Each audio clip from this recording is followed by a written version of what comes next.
কাবলি চানা কম বেশি আমরা সকলেই খেতে খুব পছন্দ করি। পেঁয়াজ রসুন বা মাটন কিমা দুটো দিয়েই আমরা কাবলি চানা রান্না করি। আমি আজকে আপনাদের সঙ্গে মাটন কিমা দিয়েই কাবলি চানার রেসিপিটা শেয়ার করব। আপনারা দেখুন আমি কিভাবে তৈরি করছি। যদি ভালো লাগে তাহলে আপনারাও একবার এভাবে বানিয়ে দেখুন। তাহলে শুরু করছি আজকের রেসিপি মাটন কিমা দিয়ে কাবলি চানা। বাই দ্য ওয়ে, আমি হলাম শ্রী। মালশ্রীর রান্নাঘরে আপনাদের সকলকে স্বাগত। আজকের এই রেসিপিটার জন্য আমি 500 গ্রাম কাবলি চানা ব্যবহার করছি। চানাটাকে ধুয়ে সারা রাত জলে ভিজিয়ে রেখেছিলাম। এবার 2 টিস্পুন নুন দিয়ে প্রেসার কুকারে এটাকে একটা সিটি মেরে নেব। যতক্ষণ প্রেসার কুকারে চানাটা সিটি পড়ছে ততক্ষণে আমি মাটন কিমাটাকে ম্যারিনেট করে নেব। 300 গ্রাম মাটন কিমা আজকের রেসিপিটার জন্য আমি ব্যবহার করছি। ম্যারিনেট করার জন্য দিয়ে দিচ্ছি 1 টিস্পুন নুন, 1 টিস্পুন হলুদ গুঁড়ো, 1 টিস্পুন লাল লঙ্কার গুঁড়ো, 2 টিস্পুন রসুন বাটা, 1.5 টিস্পুন আদা বাটা, 2 বড় সাইজের কুচনো পেঁয়াজ,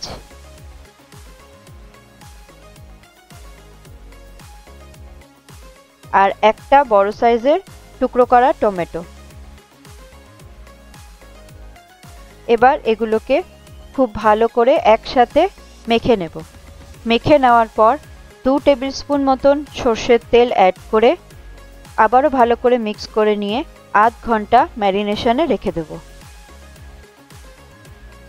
এবার কড়াই গরম করে তাতে 4 টেবিল স্পুন মতন সর্ষের তেল দিয়ে দেব। তেলটাও খুব ভালো মতন গরম হয়ে গেলে ফোড়ন দিয়ে দেব একটা হাফ করা তেজপাতা আর গোটা গরম মশলা। হালকা একটু নাড়াচাড়া করে ম্যারিনেট করা মাটন কিমাটা দিয়ে দেব। গ্যাসটাকে হাই ফ্লেমে রেখে মাটন কিমাটা খুব ভালো মতন এবার কষিয়ে নেব। মিনিট 5 ভালো মতন কষিয়ে নেওয়ার পর যখন জলটা একটু টেনে যাবে তখন এর মধ্যে দিয়ে দেব 2 টিস্পুন জিরে গুঁড়ো, 1 টিস্পুন লাল লঙ্কার গুঁড়ো আর 2 টিস্পুন মতন চিনি। লাল লঙ্কার গুঁড়োটা আমি ম্যারিনেশনের সময় 1 টিস্পুন দিয়েছিলাম, তাই এখানে ঝাল অনুযায়ী আরও 1 টিস্পুন দিলাম। আপনারা যে যেরকম ঝাল প্রেফার করেন লাল লঙ্কার পরিমাণটা সেই বুঝে ব্যবহার করবেন। জিরে আর লঙ্কার গুঁড়োর কাঁচা গন্ধটা না যাওয়া পর্যন্ত আরও 2-3 মিনিট কষিয়ে নেব। কষে যাওয়ার পর দিয়ে দেব 2 টিস্পুন কাশ্মীরি লঙ্কার গুঁড়ো কালারের জন্য, 2 অর্ধেক করা আর 2 গোটা কাঁচা লঙ্কা। আরও ভালো মতন যাতে সেদ্ধ হয়ে যায় তাই কিছুটা জল অ্যাড করে দিয়ে ভালো মতন নাড়িয়ে চাড়িয়ে নিয়ে গ্যাসটাকে মিডিয়াম ফ্লেমে রেখে মিনিট 5 জন্য ঢাকনা বন্ধ করে দেব।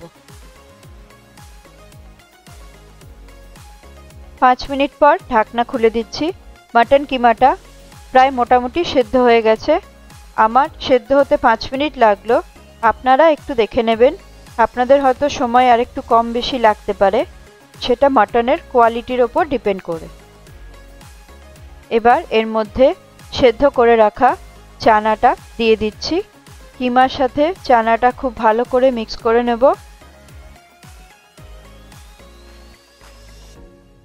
মিশিয়ে নেওয়ার পরে গ্রেভির জন্য পরিমাণ মতন জল দিয়ে দেব। একটু নাড়াচাড়া করে নিয়ে 10 মিনিটের জন্য ঢাকনা আবার বন্ধ করে দেব। গ্যাসটাকে আমি এই সময় মিডিয়াম ফ্লেমেই রাখছি। 10 মিনিট পর ঢাকনা খুলে দিচ্ছি। চানা আর কিমাটা পুরোপুরি সেদ্ধ হয়ে গেছে আর গ্রেভিটাও কিছুটা ঘন হয়ে গেছে। যেহেতু আমি চানাটা একটা সিটি দিয়ে নিয়েছিলাম তাই 10 মিনিট ঢাকনা বন্ধ করাতেই পুরোপুরি ছোলা আর কিমা দুটোই সেদ্ধ হয়ে গেছে। 1 টিস্পুন গরম মশলা গুঁড়ো এখন আমি এর মধ্যে দিয়ে দিচ্ছি। ভালো করে গরম মশলাটাকে মিশিয়ে নিয়ে একটু নাড়াচাড়া করে নিয়ে ঢাকনাটা বন্ধ করে গ্যাসটা অফ করে দেব।